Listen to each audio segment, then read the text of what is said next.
الحمد لله وكفى وسلام على عباده الذين اصطفى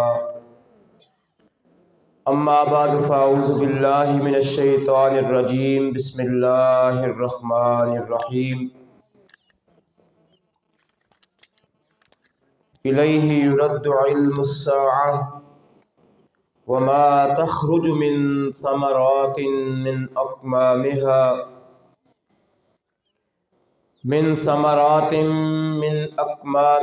وما تحمل من أنثى ولا تضع إلا بعلمه ويوم يناديهم أين شركائي قالوا آذناك ما منا من شهيد وضل عنهم ما كانوا يدعون من قبل وظنوا ما لهم من محيص صدق الله العلي العظيم ان الله وملائكته يصلون على النبي يا ايها الذين آمنوا صلوا عليه وسلموا تسليما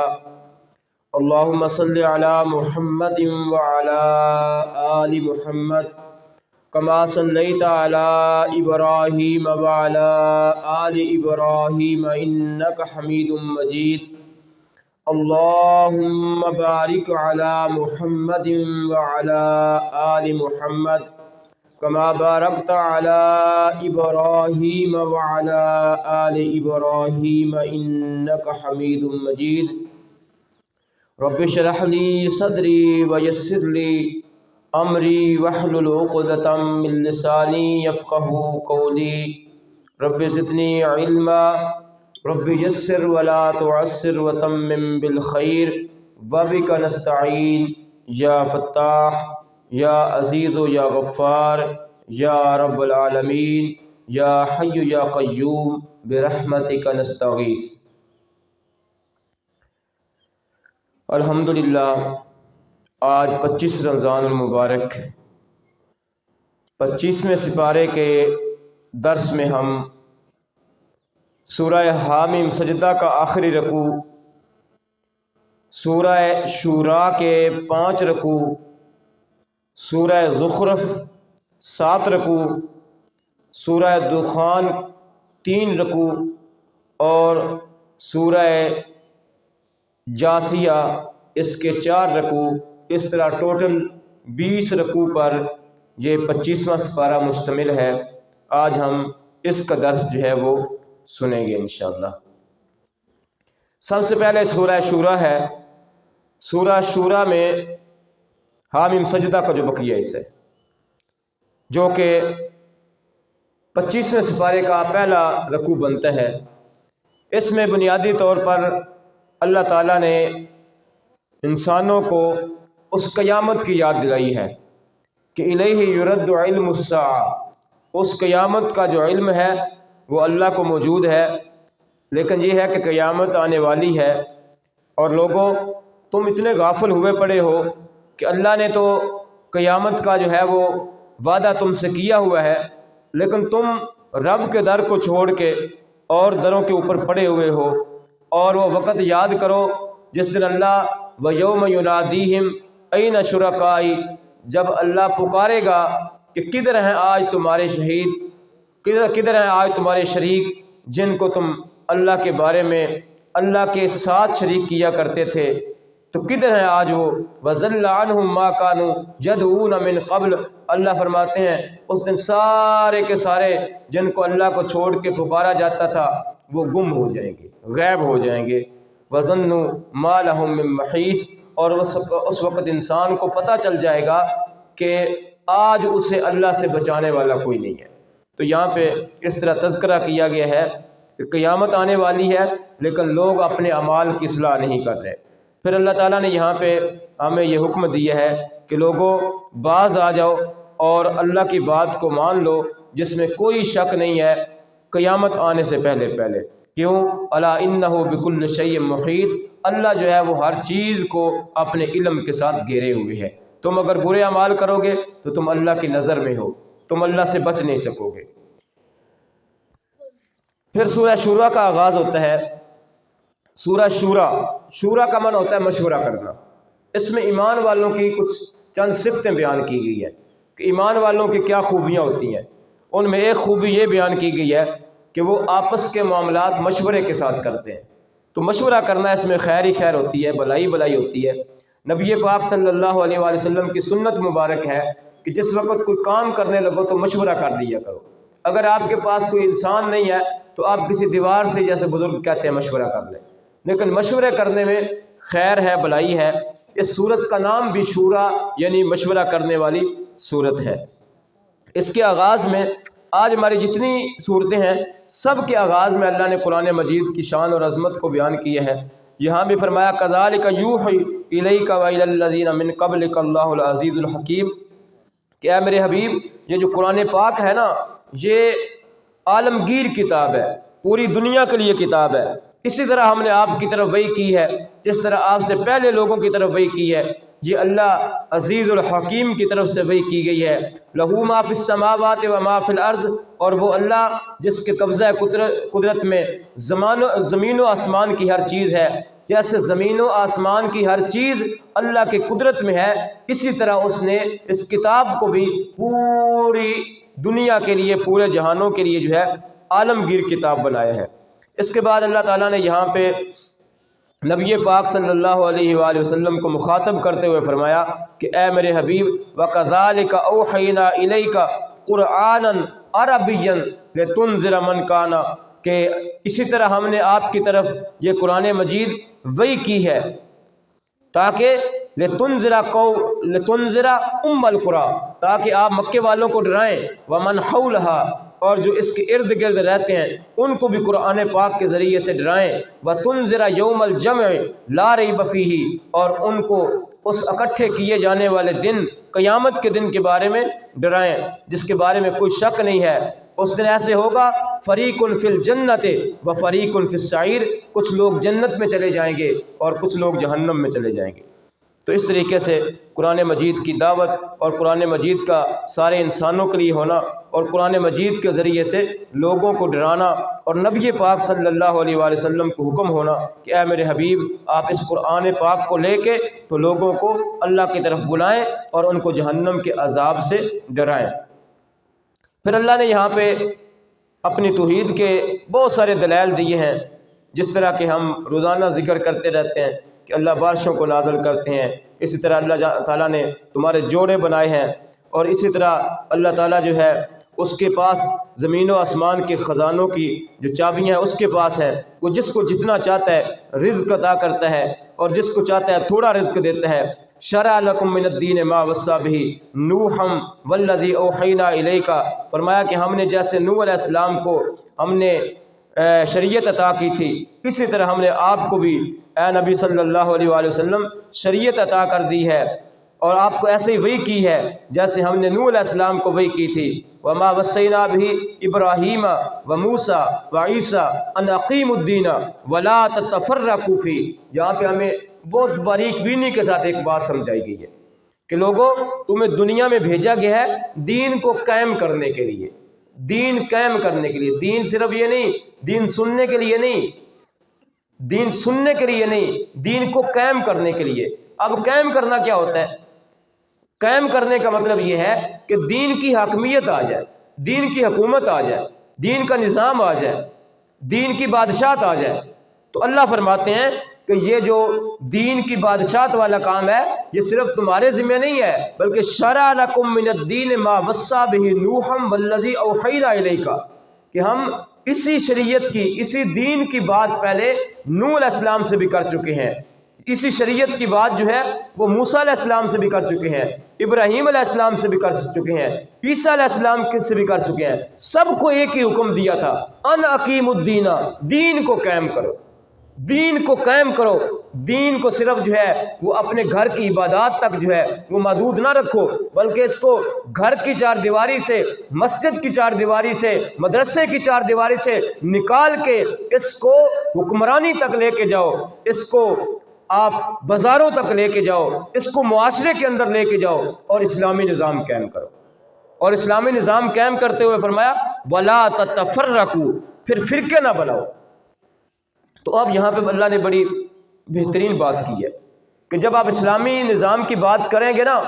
تو اسلامی نظام کی بات کرتے ہوئے مختلف مزاج کے لوگ ہوں گے.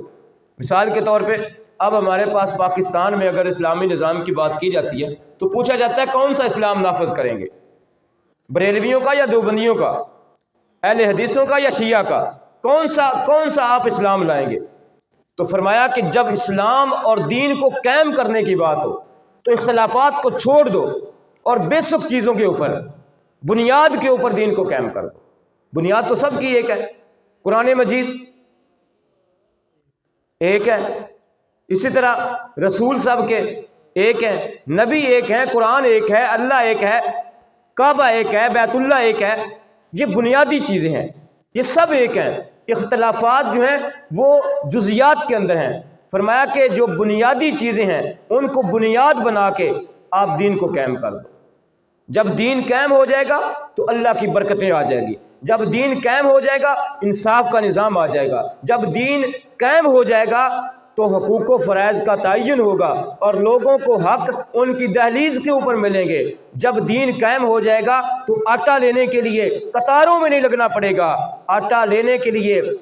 قطاروں میں نہیں لگنا پڑے گا، بلکہ جو حکمران ہوگا، جو دیندار حکمران ہوگا، اس کی پورا احساس ہوگا کہ میری غریب عوام کا بوجھ میرے کندھے کے اوپر ہے. آج میں ان کا خیال نہیں کروں گا، کل مرنے کے بعد اللہ کی عدالت میں مجرم بن جاؤں گا. وہ توڑے اپنے کندھوں کے اوپر اٹھا کے غریب لوگوں کے گھر میں دے کے آئے گا، ان کو ذلیل نہیں کرے گا. اس لیے فرمایا لوگوں، یہ جو دین کو قائم کرنے والی بات ہے یہ تمہارے اوپر صرف نہیں ہے، یہ میں نے سارے نبیوں کو یہ حکم دیا ہے، انا اقیم الدین، دین کو قائم کرو، ولا تتفرقوا، اور فرقے نہ بناؤ. اس لیے اس وقت کی بہت بڑی ضرورت ہے، قرآن رہنمائی کر رہا ہے کہ سب کو ساتھ لے کے بنیادی چیزوں کے اوپر، قرآن کے اوپر، توحید کے اوپر، رسالت کے اوپر، یوم آخرت کے اوپر، یہ ساری وہ چیزیں ہیں جس کے اندر کوئی اختلاف نہیں ہے. تو ان سب چیزوں کو بنیاد بنا کے دین کو قائم کرو. انا اقیم الدین ولا تتفرقوا فی. تو جب دین قائم ہوگا اللہ کی رحمتیں ہوں گی، اللہ کی برکتیں ہوں گی. پھر اللہ نے فرمایا وما تفرقوا الا من بعد ما جاءهم العلم بغیا بینہم، کہ انہوں نے تفرقے پیدا کیے علم آ جانے کے بعد.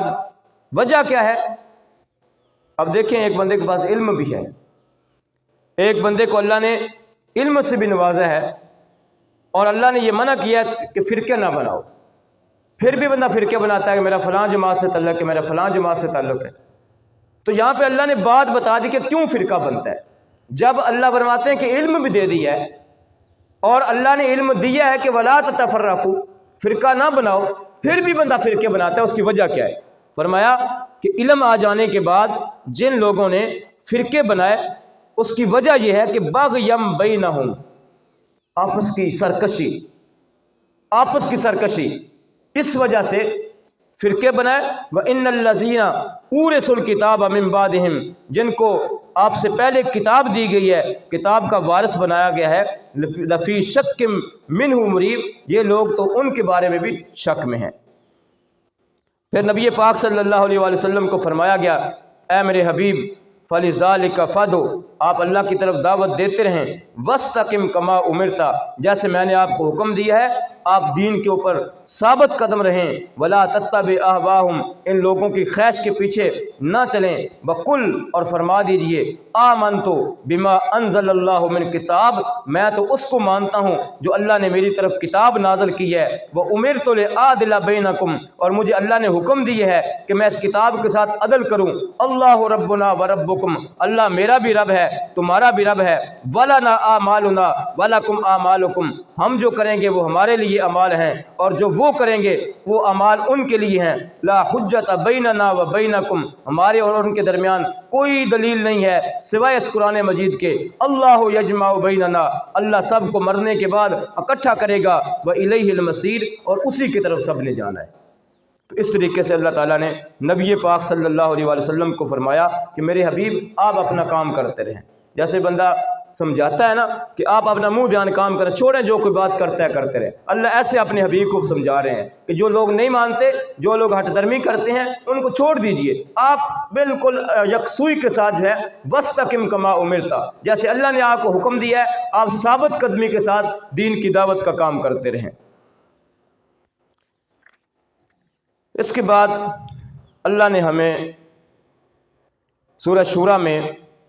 بات سمجھائی ہے کہ لوگوں، تمہارے جو حالات خراب ہو جاتے ہیں نا، تمہارے اوپر مصیبتیں آ جاتی ہیں، تم پریشان ہو جاتے ہو، یہ پریشانیاں اور مصیبتیں کوئی اور لانے والا نہیں ہے، یہ تم خود ہی لاتے ہو، یہ تمہارے اعمال کا نتیجہ ہوتا ہے۔ وما اصابکم من مصیبت، جو بھی تم پر مصیبت آتی ہے، فبما کسبت ایدیکم، یہ تمہارے ہاتھوں کی کمائی ہے۔ ویعفو عن کثیر، ابھی تو اللہ ڈھیر ساری تمہاری غلطیوں سے درگزر کر دیتا ہے۔ اگر ہر غلطی کے اوپر اللہ تمہیں پکڑنا شروع کر دے تو پھر اس زمین کے اوپر کوئی جانور نہ بچے، کوئی انسان نہ بچے۔ ابھی تو اللہ نے تمہیں بہت ساری ڈھیل دی ہوئی ہے،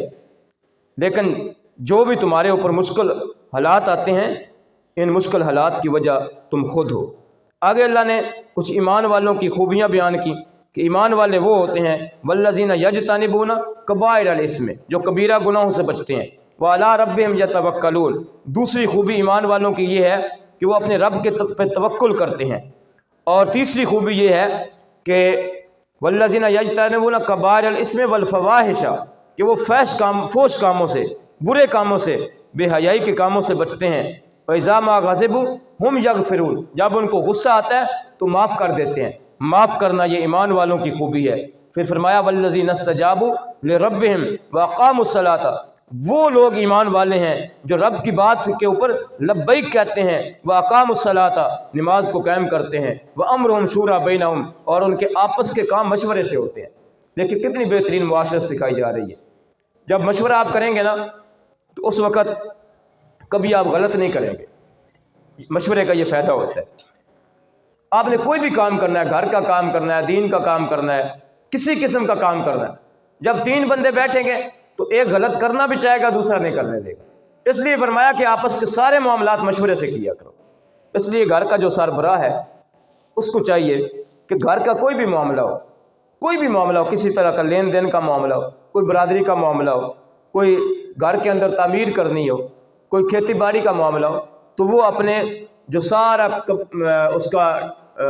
برادری ہے، اس کا خاندان ہے، اس کے گھر والے ہیں، ان کو بٹھائے، مشورہ کرے، بھئی یہ کام کرنا ہے، بتائیں کیسے کریں۔ اس سے کیا ہوگا؟ مشورہ کرنے سے یہ ہوگا کہ جو گھر کے اندر خواتین ہیں، گھر کے اندر بچے ہیں، گھر کے اندر بزرگ ہیں، ان کو اپنی اہمیت کا احساس ہوگا کہ ہمارا جو بیٹا ہے، ہمارا جو سربراہ ہے، جس کو ہم نے اپنے گھر کا سارا نظام دیا ہوا ہے، جی ہم سے مشورہ کر کے چلتا ہے، تو پھر کبھی جو ہے حالات خراب نہیں ہوں گے۔ ورنہ کیا ہوگا؟ جب مشوروں کے بغیر سارے کام کریں گے، آپ ادھر کوئی اور کام کر رہے ہیں، گھر والے آپ کے اوپر غصے ہیں، والدین آپ سے ناراض ہیں کہ ہمارا بیٹا پوچھتا ہی نہیں ہے، نتیجہ کیا ہوگا کہ آپس میں دوریاں آئیں گی، آپس میں نفرتیں آئیں گی، آپس میں ایک دوسرے کے بارے میں پیچیدگیاں پیدا ہوں گی، ایک دوسرے سے دور ہوتے جائیں گے۔ تو اللہ نے یہ قانون دیا، ایمان والے وہ ہیں کہ جو اپنے سارے کے سارے معاملات کو مشورے کے ساتھ کرتے ہیں۔ اس لیے یہ اللہ کا حکم ہے، اور اللہ کے حکم کے اندر خیر اور بھلائی ہوتی ہے۔ تو آج یہ ارادہ کریں کہ سورہ شورا جس کا عنوان ہی مشورہ کرنا ہے، مشورہ کرنے والی صورت ہے، ہم اپنے سارے معاملات میں اس کے بعد انشاءاللہ مشورہ کریں گے۔ اگر گھر کا کام ہو، گھر والوں سے مشورہ کریں گے، دفتر کا کام ہو، دفتر والوں سے مشورہ کریں گے، ادارے کا کام ہو، ادارے والوں سے مشورہ کریں گے، جس جگہ پہ جو کام ہے وہاں پہ متعلقہ لوگوں سے مشورہ کر کے کام کریں گے تو انشاءاللہ آپ کبھی غلط نہیں کریں گے، کبھی آپ اپنے فیصلوں کے اوپر جو ہے وہ شرمندہ نہیں ہوں گے۔ فرمایا کہ ایمان والے وہ ہیں کہ جن کے سارے کام مشورے سے ہوتے ہیں،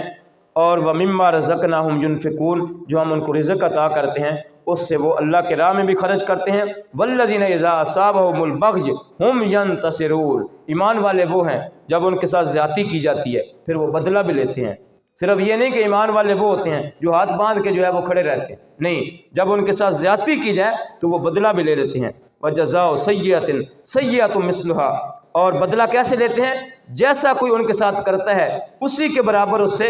برائی کے برابر بدلہ لے لیتے ہیں۔ کوئی جتنا برا کرتا ہے اتنا وہ ان کے ساتھ برا کر کے بدلہ بھی لے لیتے ہیں۔ تو اسلام بدلہ لینے سے نہیں پیچھے ہٹاتا۔ دیکھ رہے ہیں یہ جو سزائیں ہیں یہ سزا بدلہ ہی ہے۔ ایک بندے نے ناحق قتل کر دیا، اسلام کہتا ہے کہ اس کو قتل کیا جائے،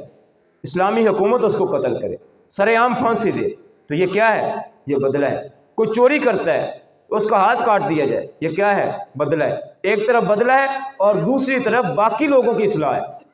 تو فرمایا ایمان والے وہ ہیں کہ جب ان کے ساتھ زیادتیاں کی جاتی ہیں وہ بدلہ بھی لے لیتے ہیں، لیکن فمن عفا و اصلح، جس نے معاف کر دیا اور اصلاح کر لی، فاجرہ علی اللہ، اس نے بہت بڑا اجر اللہ کے پاس جمع کر لیا۔ آپ کے ساتھ کوئی زیادتی کرتا ہے، ایک تو اس کا پہلا پہلو یہ ہے کہ آپ زیادتی کا بدلہ زیادتی سے کریں، تو جائز ہے، ایمان والوں کی صفت ہے، کر لیں آپ، کوئی مسئلہ نہیں ہے۔ کسی نے آپ کے ساتھ جتنی زیادتی کی لیکن اس سے زیادہ نہ ہو۔ اللہ یہاں پہ زیادتی کا بتا رہے کہ وَجَزَاءُ سَیِّئَةٍ سَیِّئَةٌ مِثْلُهَا، جیسی زیادتی کی گئی ہے ایسی زیادتی اس کے ساتھ کر لو، جتنا اس کو آپ کو تنگ کیا ہے آپ اس کو اتنا تنگ کر لیں۔ لیکن یہ نہیں کہ ایک بندے نے آپ کے ساتھ تھوڑی سی زیادتی کی ہے آپ اس سے ڈبل زیادتی کر لیں، تو پھر اب کیا ہوگا کہ پہلے اس نے زیادتی کر کے اپنے آپ کو گناہ گار کیا، آپ نے ڈبل کی تو اب وہ تو بری ذمہ ہو گیا، اب آپ مجرم بن گئے۔ اس لیے فرمایا کہ بدلہ بھی لے سکتے ہیں، لیکن اگر آپ بدلہ لینے کی بجائے معاف کر دیں وہ اصلح اور صلح کر لیں تو پھر اس کا اجر اللہ کے پاس ہے، اس کا اجر بندہ کو نہیں دے سکتا۔ اگر آپ نے بدلہ لیا تو آپ نے وہ اجر خود ہی لے لیا، آپ نے خود ہی وہ پورا کام کر دیا۔ اس نے آپ کو ایک تھپڑ مارا، آپ نے ایک تھپڑ مارا، کام برابر ہو گیا۔ آپ نے کہا تو نے مجھے مارا ہے،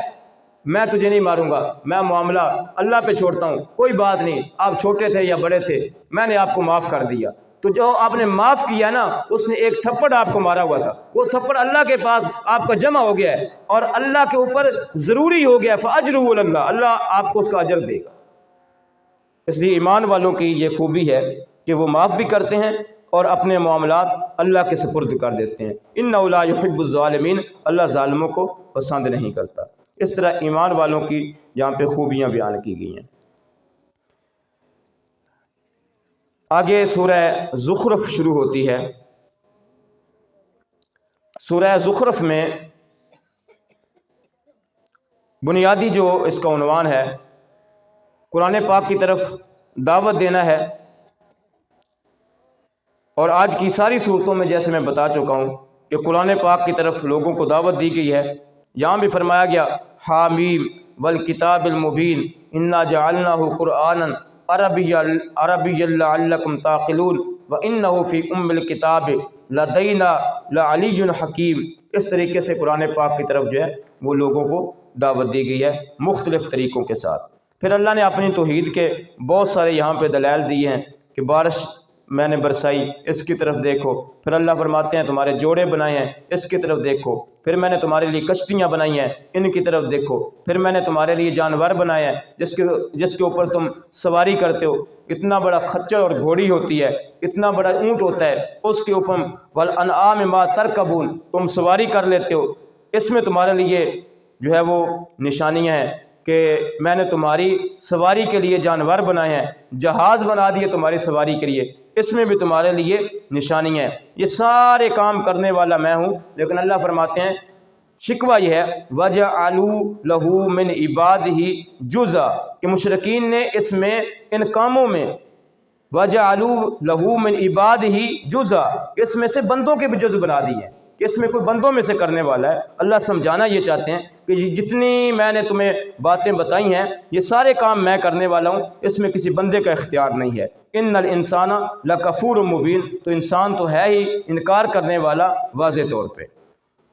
پھر آگے مشرکین مکہ کا باطل عقیدہ اس کا ذکر کیا گیا کہ ام اتخذ مما یخلق بنات واسفاکم بالبنین، کہ مشرکین کہتے ہیں کہ یہ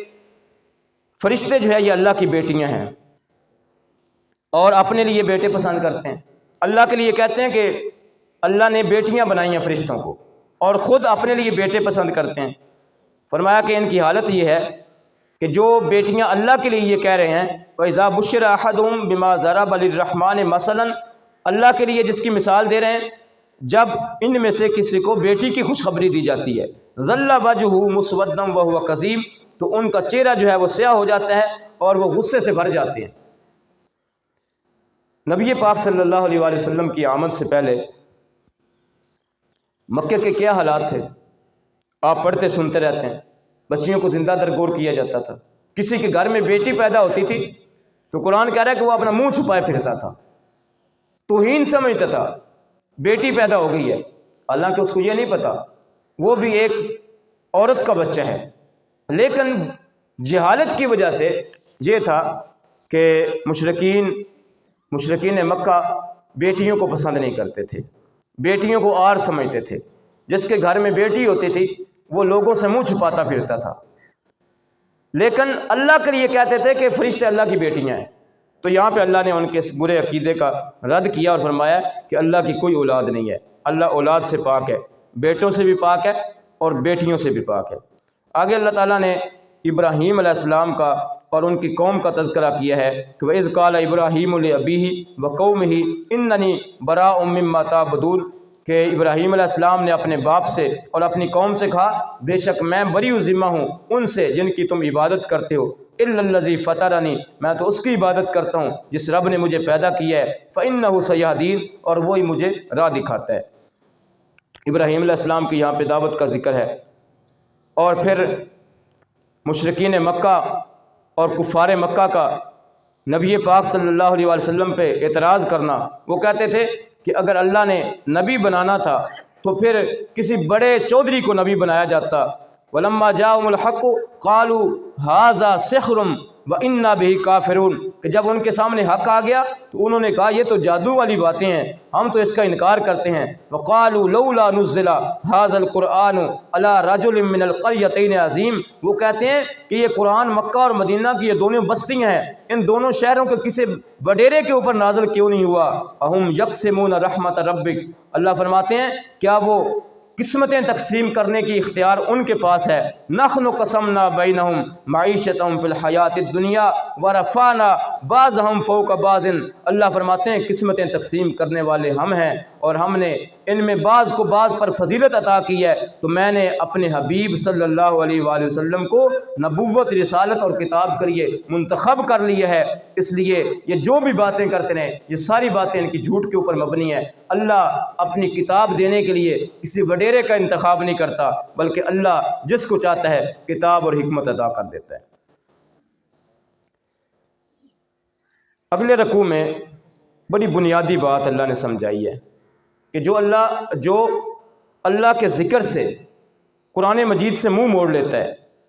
تو پھر ہم اس کے ساتھ ایسے کرتے ہیں اس کے پیچھے ایک شیطان لگا دیتے ہیں جو اس کو گمراہ کر دیتا ہے، اور وہ شیطان اس کا دوست ہو جاتا ہے۔ آیت نمبر 36 ہے، فرمایا وَمَن یَعْشُ عَن ذِکْرِ الرَّحْمَٰنِ جو رحمان کے ذکر سے منہ موڑ لیتا ہے، اور ذکر سے مراد یہاں پہ قرآن مجید ہے، نُقَيِّضْ لَهُ شَیْطَانًا اللہ فرماتے ہیں ہم اس کے پیچھے پیچھے ایک شیطان لگا دیتے ہیں۔ اور شیطان کیسے پیچھے لگتا ہے کہ دل میں وسوسہ ڈالتا ہے، نظر نہیں آتا، دل کے اندر وسوسہ ڈالتا ہے، ہم اس کے پیچھے ایک شیطان لگا دیتے ہیں، فَهُوَ لَهُ قَرِينٌ وہ اس کا دوست بن جاتا ہے۔ اب دوست کیا کہتا ہے؟ دوست یہ کہتا ہے یار میں تیرا خیر خواہ ہوں، یار تو ایسے نہ کر، یار تو ایسے کرے گا تیرا نقصان ہو جائے گا۔ تو فرمایا کہ وہ جو دوست ہوتا ہے وہ کیا کرتا ہے وَإِنَّهُمْ لَيَصُدُّونَهُمْ عَنِ السَّبِيلِ وہ سیدھے راہ سے اس کو روک دیتا ہے، سیدھے راہ سے روک دیتا ہے۔ اور اگلی بات سنیں وَيَحْسَبُونَ أَنَّهُمْ مُهْتَدُونَ سیدھے راہ سے رکا ہوا ہے لیکن وہ بندہ گمان کر رہا ہے کہ أَنَّهُمْ مُهْتَدُونَ میں بالکل ہدایت پہ ہوں۔ یہ قرآن سے دور جانے کا عذاب ہے کہ جو قرآن سے اعراض کر گیا اس کے پیچھے ایک اللہ فرماتے ہیں شیطان لگا دیا، وہ اس کا سنگی ساتھی بن جاتا ہے، اس کا دوست بن جاتا ہے۔ قرین کہتے ہیں قریبی دوست کو، جگری دوست کو، وہ اس کا جگری دوست بنتا ہے اور اللہ کے راستے سے اس کو روک دیتا ہے، حالانکہ وہ سمجھ رہا ہوتا ہے کہ میں سیدھے راستے پہ ہوں۔ پھر فرمایا کہ حتی اذا جاءنا جس وقت وہ وقت آ جائے گا، دنیا تو گزر گئی نا، اس سنگی ساتھی کے ساتھ مل کے دنیا گزر گئی، وہ وقت جب آ جائے گا قیامت کا، اس وقت کہے گا قال یا لیتا بینی و بینک بعد المشرقین، اس دن کہے گا یہ جو میرا سنگی ساتھی بنا ہوا تھا، جس نے مجھے قرآن سے دور کر دیا، اللہ کے راستے سے مجھے روک دیا، کاش کہ میرے اور اس کے درمیان مشرق اور مغرب کا فاصلہ ہوتا۔ دنیا ساری جس کے ساتھ گزاری،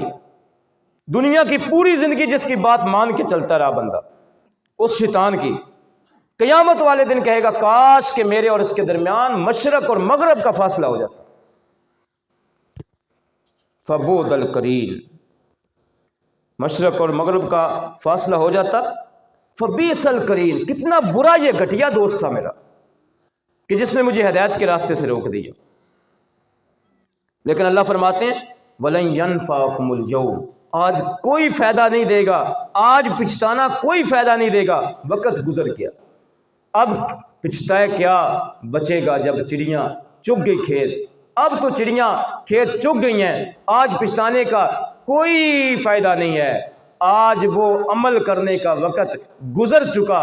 عمل بند ہو گیا، حساب شروع ہو گیا، اب فیصلے ہوں گے، اب باتیں نہیں ہوں گی۔ فرمایا آج پچھتانے کا کوئی فائدہ نہیں ہے۔ اذ ظلمتم انکم فی العذاب مشترکون، آج تمہیں پتہ چل چکا کہ آج تم دونوں عذاب میں مشترک ہوں گے، گمراہ کرنے والا اور گمراہ ہونے والا آج دونوں عذاب میں برابر کے ساجی ہوں گے۔ آگے نبی پاک صلی اللہ علیہ وآلہ وسلم کو اللہ فرماتے ہیں اے میرے حبیب، جن لوگوں نے قرآن سے منہ موڑ لیا، افانت تسمع الصم، آپ ان اندھوں کو سمجھانا چاہتے ہیں، آپ ان بہروں کو سمجھانا چاہتے ہیں؟ تو سچی بات یہ ہے اس قرآن کے بغیر ہم اندھے ہیں، اس قرآن کے بغیر ہم گونگے ہیں، اس قرآن کے بغیر ہم بہرے ہیں۔ اگر ہدایت کی بات ہے تو وہ قرآن مجید کے اندر ہے، اللہ کی اس لا ریب کتاب کے اندر ہے۔ تو فرمایا کہ جنہوں نے قرآن سے اعراض کر لیا، رحمان کے ذکر سے اعراض کر لیا، اے میرے حبیب آپ ان اندھے بہرے گونگوں کو سمجھانا چاہتے ہیں۔ وَمَنْ كَانَ فِي ضَلَالٍ مُبِينٍ، اور جو کھلی گمراہی میں جا چکا ہے آپ ان کو سمجھانا چاہتے ہیں۔ مطلب یہاں پہ بات کرنے کا یہ ہے کہ اللہ نے اپنے پیارے حبیب صلی اللہ علیہ وآلہ وسلم کو بھی سمجھا دیا کہ آپ ان کو نہ سمجھائیں، آپ ان کو سمجھائیں گے تو یہ آپ کی بات کو نہیں سمجھ پائیں گے۔ تو جب بندہ اللہ کی لا ریب کتاب سے دور ہوتا ہے تو پھر قرآن پاک ہمیں بتاتا ہے، پھر اللہ کے نبیوں کی باتیں جو ہوتی ہیں وہ بھی دلوں پہ اثر نہیں کرتی۔ دیکھ لیں کفار مکہ، مشرکین مکہ، نبی پاک صلی اللہ علیہ وآلہ وسلم نے گھر جا جا کے منتیں کی ہیں، جا جا کے منتیں کی ہیں اپنی قریبی رشتہ داروں کی، لیکن جنہوں نے اپنے آپ کو نہیں بدلا، قرآن پاک کی طرف نہیں آئے، اللہ کی کتاب کی طرف نہیں آئے، ان کو اللہ نے ہدایت نہیں دی۔ اور جن لوگوں کے اندر رغبت تھی وہ کہاں، کوئی حبشے سے آ رہا ہے، کوئی دنیا کے کسی کونے سے آ رہا ہے، کوئی کسی کونے سے آ رہا ہے اور آپ کے ہدایت قبول کرتے گئے۔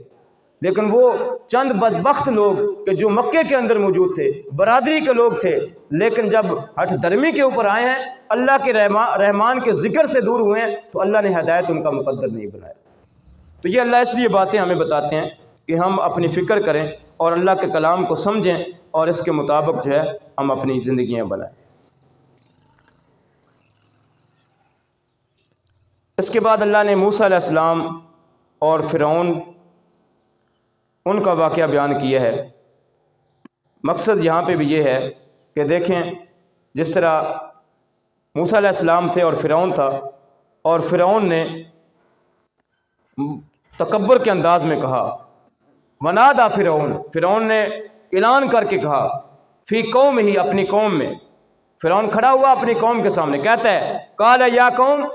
اے میری قوم، الیس لی ملک مصر، یہ مصر کی حکومت میرے پاس نہیں ہے، وہذہ الانہار تجری من تحتی، یہ جو نہروں کا نظام ہے، نہریں جاری ہیں، یہ میں نے چلائی ہوئی ہیں، افلا تبصرون، تم آنکھیں کھول کے دیکھو، ام انا خیر من ھذا الذی هو مہین، اب یہی بتائیں میں بادشاہ ہوں، یہ نہریں میں نے جاری کی ہوئی ہیں، میں زیادہ بہتر ہوں یا یہ مہین؟ موسیٰ علیہ السلام کی توہین کی اس نے کہ یہ گھٹیا آدمی، موسیٰ علیہ السلام کے بارے میں کہہ رہا ہے کہ یہ گھٹیا آدمی ہے، میں بہتر ہوں یا یہ؟ اب جن لوگوں نے فرعون کو کہا اس کی طاقت سے ڈر کے، اس طاقت کے نشے کی وجہ سے، اس کی حکومت کی وجہ سے، اس کی دنیا داری کی وجہ سے، جن لوگوں نے کہا جی آپ ہی ٹھیک ہے، تو ان کے بارے میں پھر یہاں پہ اللہ نے ہمیں بتایا کہ فاستخف قومہ فاتاؤ انہ کانوا قوما فاسقین، تو وہ نافرمان تھے، پھر ہم نے کیا کیا، فلما آسفونا انتقمنا منہم، پھر ہم نے ان سے انتقام لیا، انہم فاغرقناہم اجمعین، اور ہم نے سب کو غرق کر دیا۔ اور موسیٰ علیہ السلام جن کے بارے میں وہ کہتا تھا کہ یہ کمزور ہیں، ہم نے ان کو نجات دی۔ پھر یہاں پہ مریم علیہ السلام کی مثال دی گئی ہے کہ انہوں نے بھی لوگوں کے سامنے ان کو کہا کہ مریم علیہ السلام نے عیسیٰ علیہ السلام کے بارے میں کہ جب لوگوں نے ان پہ الزام لگایا تو خود جو ہے وہ عیسیٰ علیہ السلام نے فرمایا کہ ان ہوا الا عبد انعمنا علیہ وجعلناہ مثلا لبنی اسرائیل، کہ عیسیٰ علیہ السلام جو ہیں وہ اللہ کے بندے تھے، ہم نے ان پہ انعام کیا اور بنی اسرائیل کے لیے ان کو مثال بنا دیا۔ جہاں پہ اللہ ہمیں بتانا یہ چاہتے ہیں کہ اللہ کمزور لوگوں کو جب دین کے اوپر عمل کرتے ہیں تو اللہ سربلندیاں عطا کرتا ہے، جیسے موسیٰ علیہ السلام کو سربلندی عطا کی، اللہ نے عیسیٰ علیہ السلام کو نبوت سے نوازا اور مریم علیہ السلام کی مدد کی۔ اگر آپ بھی دین کے اوپر چلیں گے تو اللہ آپ کی کمزوریوں کو نہیں دیکھے گا، اللہ آپ کے اخلاص کو دیکھے گا اور اللہ آپ کو بھی سربلند کر دے گا، اور صرف دنیا میں نہیں بلکہ آخری رکوع میں فرمایا یا عباد، اے میرے بندو، لا خوف علیکم اليوم، آج تمہارے اوپر کوئی خوف نہیں ہوگا، ولا انتم تحزنون، نہ تم غمگین ہوں گے، الذین آمنوا بآیاتنا وکانوا مسلمین، وہ لوگ جو اللہ کی آیات پہ ایمان لاتے تھے اور مسلمان تھے، ان کو کہا جائے گا ادخلوا الجنت، جنتوں میں داخل ہو جاؤ، انتم وازواجکم تخبرون، تم اور تمہاری بیویاں جنت میں خوشی کے ساتھ رہو، یہ جنت والوں کو کہا جائے گا۔ پھر یہاں پہ اللہ نقشہ کھینچ رہے ہیں کیسی زندگی ہوگی، وہ کیسی بہترین زندگی ہوگی، فرمایا یطاف علیہم بصحاب من ذہب واکواب، سونے اور چاندی کے برتن ہوں گے اور نوجوان ویٹر لے کے ان کے سامنے پھر رہے ہوں گے۔ جاتے ہیں نا یہ میرج ہال کے اندر، انہوں نے ویٹر رکھے ہوتے ہیں، جوان لڑکے رکھے ہوتے ہیں، انہوں نے وردیاں پہنی ہوتی ہیں، اللہ نے وہ نقشہ کھینچا ہے، اور وہی جنت کہ جس کے اندر جو ویٹر ہوں گے اللہ فرماتے ہیں وہ نوجوان ہوں گے، اور وہاں پہ یہ نہیں ہوگا کوئی پیسے دینے پڑیں گے، یہ نہیں ہوگا کھانے کو کچھ اور دل ہوگا وہ دیا نہیں جائے گا۔ اللہ فرماتے ہیں وَفِيهَا مَا تَشْتَهِيهِ الْأَنفُسُ، جو بندہ چاہے گا، تشتہی جو اس کا دل کرے گا وہ اس کو پیش کر دیا جائے گا، وَتَلَذُّ الْأَعْيُنُ، اور آنکھوں کو ٹھنڈا کرنے کے لیے جس چیز کی اس کو ضرورت ہوگی عطا کر دیا جائے گا۔ اللہ اس جنت کی طرف ہمیں بلاتے ہیں، اور فرمایا پھر وہ جو نعمتیں ہیں وَأَنْتُمْ فِيهَا خَالِدُونَ، تم ہمیشہ ہمیشہ کے لیے ان نعمتوں میں رہو گے، وَتِلْكَ الْجَنَّةُ الَّتِي أُورِثْتُمُوهَا، یہ وہ جنت ہے جس کا ہم تمہیں وارث بنا دیں گے، وارث بنا دیں گے۔ جو وراثت ہوتی ہے وہ کوئی لے نہیں سکتا۔ اب جس کے نام زمین ہے، انتقال ہوا ہے، اس کے باپ کی تھی، اس کے دادا کی تھی، اس کے پردادا کی تھی، اس کی وراثت چلی آ رہی ہے، تو وراثت کوئی دوسرا لے نہیں سکتا۔ تو اللہ فرماتے ہیں کہ جو ایمان والے ہیں، متقی لوگ ہیں، تلک الجنت التی اورثتموہا، یہ ہم جنت ان کے نام کروا دیں گے، ان کو وراثت میں دے دیں گے، کوئی ان سے لے نہیں سکے گا، اور ہمیشہ ہمیشہ کے لیے دے دیں گے۔ کیوں؟ وجہ کیا ہے؟ فرمایا بما کنتم تعملون، تم جو کچھ کرتے تھے اس وجہ سے، تم نے دنیا میرے حکموں کے مطابق گزاری، تم نے دنیا میری رہنمائی کے مطابق گزاری، تم دنیا میں رہے میرے لیے، اور اب جنت کا وارث بنانا یہ میرے اوپر ضروری ہے۔ لیکن جس نے بات کو نہ مانا، فرمایا وہ دوسرے لوگ جنہوں نے بات کو نہ مانا، ان المجرمین فی عذاب جہنم خالدون، وہ جہنم کے عذاب میں ہمیشہ رہیں گے۔ دونوں نقشے آ گئے، جنت کا نقشہ، جہنم کا نقشہ، یہ بھی ہمیشہ وہ بھی ہمیشہ، ادھر نعمتیں ہی نعمتیں، ہر وہ چیز جو دل چاہے، جو آنکھوں کو ٹھنڈا کرے، وہاں پہ ہر وہ عیش و عشرت والی زندگی، اور ادھر عذاب والی زندگی۔ لیکن ادھر والے ادھر رہیں گے، ادھر والے ادھر رہیں گے، ہمیشہ ہمیشہ کے لیے۔ اللہ فرماتے ہیں وما ظلمناہم، ہم نے ان کے اوپر کوئی ظلم نہیں کیا، کوئی زیادتی نہیں کی، اس نے جس کو جہنم دی گئی ہے اس نے خود جہنم بنائی ہے۔ وما ظلمناہم ولکن کانوا هم الظالمین، لوگ تو خود ظالم تھے کہ بات کو مانتے نہیں تھے۔ اور اس دن پھر بندہ کہے گا، جہنم والے کہیں گے ونادوا یا مالک، وہ پکاریں گے اے ہمارے مالک، لیقضی علینا ربک، آج موت ہی دے دے، موت ہی دے دے۔ یہاں پہ مالک کا معنی کچھ ترجمہ کرنے والوں نے موت کا فرشتہ کیا ہے کہ موت کے فرشتے کو پکاریں گے، اسرائیل کو پکاریں گے کہ آج موت ہی دے دو۔ لیکن اللہ فرمائے گا قال انکم ماکثون، تم ہمیشہ اسی حالت میں رہو گے، ہمیشہ عذاب میں رہو گے، نہیں موت آئے گی، موت مر چکی، موت ختم ہو چکی، موت ایک ہی تھی جو تمہیں آ چکی، اب دوبارہ موت نہیں آئے گی، ہمیشہ جہنم میں رہو گے۔ لقد جئناکم بالحق، کیا ہم تمہارے پاس حق کے ساتھ نہیں آئے تھے؟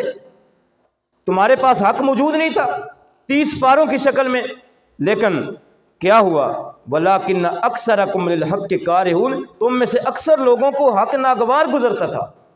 حق کی بات کی جاتی تھی تم پڑھنے لگ جاتے تھے، حق کی بات کی جاتی تھی تمہیں ناگوار گزرتی تھی، تمہیں دنیا میں حق ناگوار گزرا، اس لیے آج تم آخرت تباہ کر بیٹھے، اب تمہارے پچھتانے کا کوئی فائدہ نہیں، اب موت نہیں آئے گی، موت آ چکی۔ یہاں پہ پھر آگے لمبی جو ہے یہ اللہ کی اور ان کی باتیں جو ہیں وہ یہاں ذکر کی گئی ہیں۔ خلاصہ یہ ہے کہ دنیا کے اوپر جو کچھ ہم نے کرنا ہے اس کے مطابق ہمارا حساب ہونا ہے۔ دنیا اچھی ہوگی تو آخرت اچھی ہوگی، دنیا اچھی نہیں ہوگی تو آخرت بھی اچھی نہیں ہوگی۔ اس سے اگلی صورت سورہ دخان ہے۔ دخان کا معنی ہوتا ہے دھواں۔ یہاں پہ اللہ نے جو قیامت کا دھواں ہے اس کا ذکر کیا ہے۔ اس صورت میں بنیادی طور پہ قیامت اور فیصلے کے دن کا ذکر ہے، اور وہ دن جس دن سب کو اکٹھا کیا جائے گا، اور اس دن اہل جنت کا کیا حال ہوگا اور اہل جہنم کا کیا حال ہوگا۔ اللہ نے ایک نقشہ کھینچا ہے۔ اللہ تعالیٰ یہاں پہ شروع میں فرماتے ہیں حامیم والکتاب المبین، یہ کتاب مبین ہے، انا انزلناہ فی لیلۃ مبارکہ، ہم نے اس کو برکت والی رات میں نازل کیا ہے۔ انشاءاللہ کل ہمارے رات کے جو درس ہے اس کا موضوع ہی برکت والی رات ہوگا، جس کو لیلۃ القدر کہا جاتا ہے، اس پہ ہم تفصیل سے بات کریں گے۔ اللہ فرماتے ہیں قرآن کو جس رات نازل کیا گیا وہ بڑی برکت والی رات ہے، اور جو اس کو مان کے اس کے مطابق چلے گا اللہ اسے بابرکت بنا دیں گے، لیکن جو اس کو نہیں مانے گا، اس کے مطابق نہیں چلے گا، تو پھر قیامت کا دن آئے گا، ان یوم الفصل میقاتہم اجمعین، اس دن سب کو اکٹھا کیا جائے گا، یوم لا یغنی مولا ام مولا شیئا، اس دن دوست دوست کے کام نہیں آئے گا، ولا ہم ینصرون، نہ کوئی مدد کرنے والا ہوگا، الا من رحم اللہ، صرف اس کی مدد کی جائے گی جس پہ اللہ رحم کرے گا، انہ هو العزیز الرحیم۔ آگے اللہ نے فرمایا کہ جو مجرم لوگ ہیں، ان شجرۃ الزقوم، ان کو زقوم دیا جائے گا، تھور دیا جائے گا کھانے کے لیے، طعام الاسیم، گناہ گاروں کا کھانا ہوگا تھور، کل مول، وہ تانبے کی طرح پگھلا ہوا ہوگا۔ تانبا ہوتا ہے نا، لوہا اور تانبا بھٹی میں پگھلایا جائے، اللہ فرماتے ہیں کہ وہ جو تھور ہوگا، تھور اوپر بھی کانٹے اور اندر سے اتنا گرم جتنا کہ تانبا پگھلایا ہوا ہوتا ہے، اور اللہ فرماتے ہیں کہ ان کو جب وہ کھلایا جائے گا نا، یغلی فی البطون، وہ پیٹوں کے اندر ابھار مارے گا، جیسے ہنڈیا رکھتے ہیں نا پانی کی، یا ہنڈی بنا رہے ہوتے ہیں تو چولہے کے اوپر رکھی ہوتی ہے، تو اس کے اندر سے جو ہے جس کو ہم ابالا کہتے ہیں، ابالے آ رہے ہوتے ہیں، اللہ فرماتے ہیں تانبا ہوگا، تانبے کی طرح کا تھور ان کو دیا جائے گا، پیٹ میں جائے گا، تو پھر وہ ہنڈیا کی طرح اوپر کو اٹھے گا، اور اللہ اوپر سے فرمائیں گے خذوہ فاتلوہ الی سواء الجحیم، اس بندے کو فرشتوں پکڑ لو اور پکڑ کے اس کو قید کر کے جہنم کے اندر پھینک دو۔ اللہ اکبر۔ فرمایا ثم صبوا،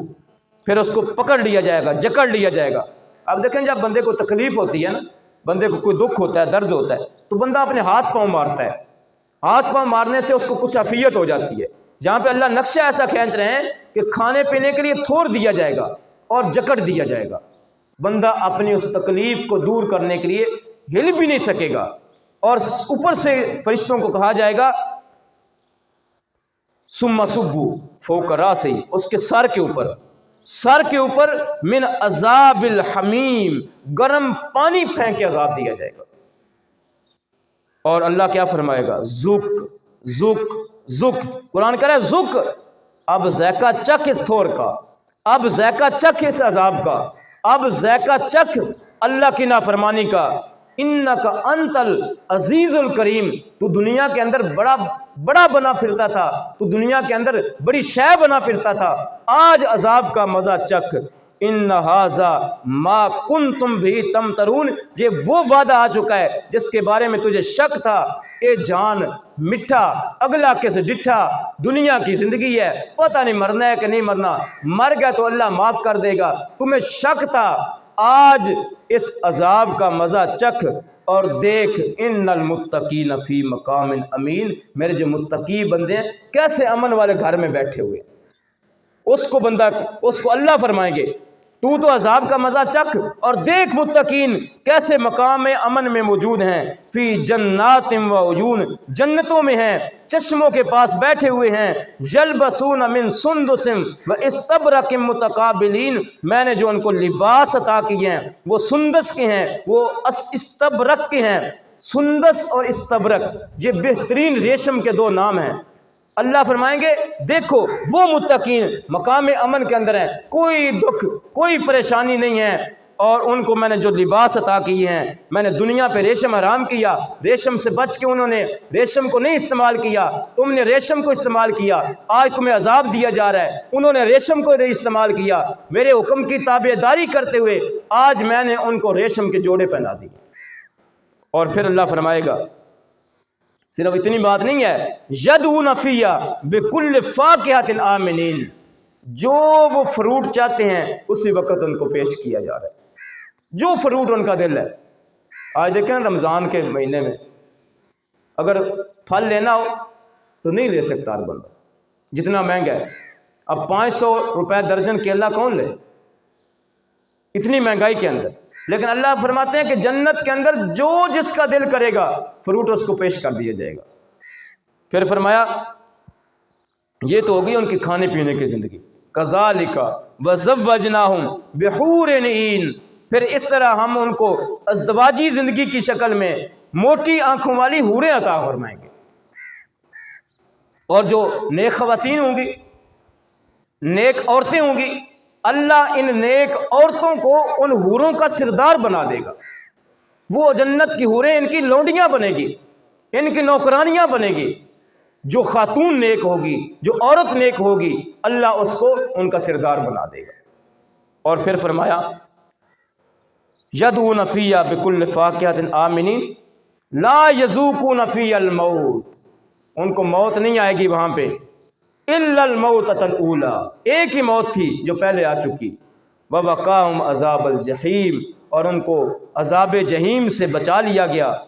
اور یہ کوئی ان کی بہادری تو نہیں ہے، فضلا من ربک، یہ تو اس رب کا فضل ہے جو اس نے کر دیا، ذالک هو الفوز العظیم، یہ سب سے بڑی کامیابی ہے جو انہوں نے حاصل کر لی ہے، فَإِنَّمَا يَسَّرْنَاهُ بِلِسَانِكَ لَعَلَّهُمْ يَتَذَكَّرُونَ، اے میرے حبیب ہم نے یہ قرآن آپ کی زبان کے اوپر آسان کر دیا ہے تاکہ وہ اس سے نصیحت حاصل کریں، فَارْتَقِبْ إِنَّهُمْ مُرْتَقِبُونَ، بس تم بھی انتظار کرو، وہ بھی انتظار کرے، جو نافرمان ہے وہ بھی انتظار کرے، جو نیک ہے وہ بھی انتظار کرے، ان قریب سب کچھ جو ہے وہ سامنے آنے والا ہے حساب و کتاب کی شکل میں۔ آخری صورت، اور ہمارے پاس 10 منٹ کا ٹائم باقی ہے، تقریباً 12 منٹ۔ آخری صورت کا نام جاسیہ۔ جاسیہ کا معنی ہوتا ہے گھٹنوں کے بل پڑے ہونا۔ یہ گھٹنے ہیں نا کہ اس طرح کہ یہ گھٹنے زمین کے اوپر لگے ہوں اور بندہ بڑی جو ہے وہ جو قابل ترس ہوتی ہے حالت، اس حالت میں ہو، جہاں پہ اللہ نے اصل میں قیامت والے دن جو لوگوں کی حالت ہوگی اس کا ذکر کیا ہے کہ قیامت والے دن لوگ گھٹنوں کے بل پڑے ہوں گے، اتنا مشکل وقت ہوگا، گھٹنوں کے بل پڑے ہوں گے، اور انہی الفاظ کے ساتھ اللہ نے اس صورت کا نام بھی الجاسیہ رکھ دیا کہ گھٹنوں کے بل پڑے ہونے والی صورت۔ بنیادی طور پہ یہاں پہ قیامت کا ہی تذکرہ ہے، قیامت کی ہولناکی کا تذکرہ ہے کہ قیامت والے دن اللہ تعالیٰ جو ہے وہ انسانوں کو اس مشکل وقت کے جب وقت ہوگا اس وقت لوگوں کو گھٹنوں کے بل ایسے پڑے ہوں گے اور بالکل لاچار ہوں گے، بالکل جو ہے وہ ان کی کوئی آسانی والی حالت نہیں ہوگی، بڑی مشکل میں ہوں گے۔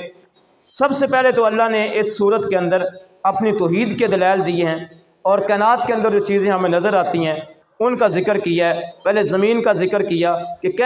کیسے میں نے کھلی زمین بنا دی ہے، پھر میں نے تمہیں پیدا کیا ہے، پھر میں نے رات اور دن کا نظام بنایا ہے، پھر میں نے بارشوں کا نظام بنایا ہے، ہوائیں چلتی ہیں، یہ تمام چیزیں میں نے پھر انسان کے لیے مسخر کر دی ہیں، جو بھی ہے انسان کے لیے سب کچھ انسان کو میں نے دے دی ہے۔ پھر میں نے سمندر کے اندر اس کو کشتیاں دے دی ہیں، سمندر کے اندر بحری جہاز اس کو دے دیے ہیں، اس کو فضا کے اوپر میں نے اڑا دیا ہے، یہ سب کچھ میں نے اسے عطا کیا ہے۔ ثم جعلناک علی شریعۃ من الامر، پھر میں نے اس کو زندگی گزارنے کے لیے ایک شریعت عطا کر دی ہے، ایک دین دے دی ہے، ایک راستہ دے دیا ہے۔ جیسے رات کو ہمارا موضوع تھا محمد الرسول اللہ، کہ اللہ کے نبی صلی اللہ علیہ وسلم وہ رسول ہیں، صاحب شریعت ہیں۔ تو یہاں پہ اللہ فرما رہے ہیں کہ ثم جعلناک علی شریعۃ من الامر، پھر ہم نے آپ کو زندگی گزارنے کی پوری شریعت دے دی ہے، توحید کے دلائل دیے، پھر شریعت کا تذکرہ کیا، پھر آگے فرمایا کہ جس نے اس شریعت کے مطابق زندگی گزاری وہ کامیاب ہو جائے گا، لیکن جس نے اس شریعت کے مطابق زندگی نہ گزاری وہ ناکام ہو جائے گا۔ اور اس کا پورا نقشہ اللہ نے سورہ جاثیہ کی آخری رکوع کے اندر کھینچا ہے۔ ہمارے پاس ٹائم تھوڑا ہے، اس لیے میں مکمل تو نہیں اس کو پورے رکوع کو پڑھ پاؤں گا، 2-4 آیات کا میں ترجمہ کر دیتا ہوں۔ فرمایا وَتَرَىٰ كُلَّ أُمَّةٍ جَاثِيَةٍ، ہر جو طبقہ ہوگا وہ گھٹنوں کے بل وہاں پہ پڑا ہوگا۔ کل امت تدعی الی کتابہا،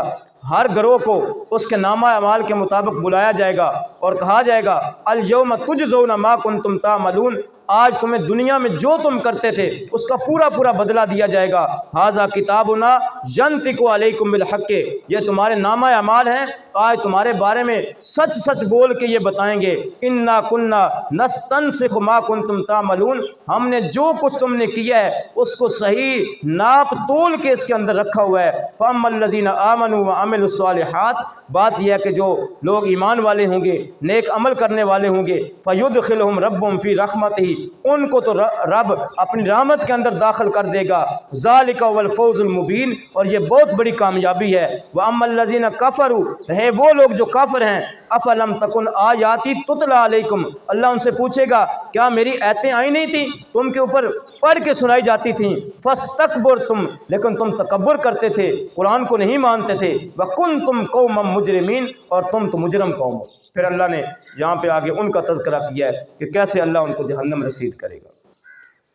تو یہ آج کے 25ویں سپارے کا درس تھا۔ انشاءاللہ اللہ نے توفیق اور ہمت اور زندگی کے ساتھ دیا تو کل انشاءاللہ 26ویں سپارے کا درس ہوگا۔